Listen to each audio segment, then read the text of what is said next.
Family card জিনিসটা যেটা আপনাদের এতক্ষণ দেখানো হলো, এটা হচ্ছে একটা শক্তি, এটা হচ্ছে একটা ক্ষমতা।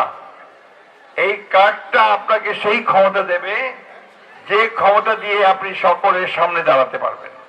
আপনি শুধুমাত্র যে আর্থিক সহায়তা পাবেন বা অন্যান্য সহায়তা পাবেন তা না, আপনি এই দেশের একজন নারী হিসেবে, পরিবারের প্রধান হিসাবে আপনার অবস্থানটাকে দৃঢ় করতে পারবেন। পুরুষরা তোমরা পুঁজিবাই চায় না, তাই না? আমাদের মাদেরকে পুষতেই চায় না, ঠিক তো? যখন কার্ডটা আসবে তখন কিন্তু পুঁজিবা শুরু করবে হবে। সারা দেশে মাত্র 14টা ইউনিয়নকে বেছে নেওয়া হয়েছে, যার মধ্য থেকে মাত্র আপনার 550, 600, 700 এরকম পরিবারকে আপনার এই কার্ডটা দেওয়া হবে। কারণ এটা হচ্ছে প্রাথমিক পর্যায়ে পাইলটিং প্রজেক্ট, অর্থাৎ আমরা আগে পরীক্ষা করছি। এই কাজগুলো করতে গিয়ে অনেক ভুল ত্রুটি হবে, অনেকে হয়তো বাদ পড়তে পারেন, অনেকে মানে তথ্যগুলো ঠিক নাও আসতে পারে।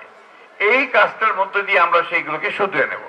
আমি আস্তে আস্তে হিসাব করছিলাম যে আমাদের কয়দিন হলো সরকারে আসার, আমি দেখলাম যে 22 দিন। তো 22 দিনের মধ্যেই আমরা কিন্তু ইতিমধ্যে কার্ড আপনাদের সামনে নিয়ে আসছি।